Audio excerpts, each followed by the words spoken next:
A routine safety test began during the late hours of April the 25th.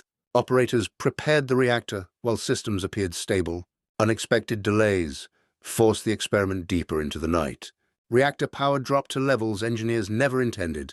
Staff worked to recover control as critical margins narrowed. Warning indicators appeared across multiple control panels. Several safety systems were disabled for the planned test. Conditions inside the reactor became increasingly unstable. Operators continued despite signs that something was wrong. The experiment officially began shortly after midnight. Instrument readings started fluctuating beyond expectations. Engineers struggled to understand the reactor response. Control room conversations grew increasingly urgent. Emergency procedures were prepared but not yet activated. A sudden power surge moved through the reactor core. Seconds later, the facility experienced a violent shock. The first explosion shattered the silence of the night. A second blast tore through the reactor structure. Burning debris rained across the surrounding buildings. Firefighters rushed toward a disaster they did not understand. The exposed reactor core glowed against the darkness. Emergency crews battled fires among radioactive debris. Many responders unknowingly received deadly exposure. Nearby residents watched the distant glow with curiosity.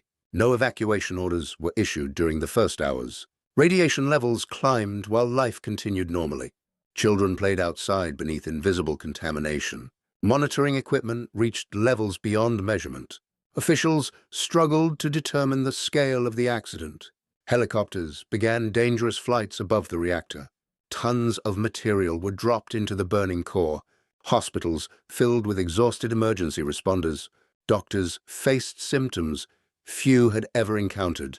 Reports of contamination spread across neighboring regions. Authorities finally ordered the evacuation of Pripyat. Thousands boarded buses expecting a temporary absence.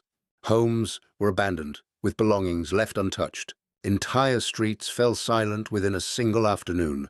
Radiation clouds drifted far beyond Soviet borders. Foreign monitoring stations detected alarming anomalies. International concern intensified as facts emerged. Thousands of liquidators joined containment operations. Workers cleared deadly debris from reactor rooftops. Remote machines failed under extreme radiation levels.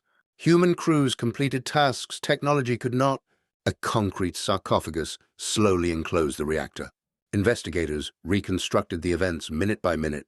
Abandoned schools and apartments remained frozen in time. Decades later, researchers still study the consequences. The disaster continues to leave unanswered questions behind.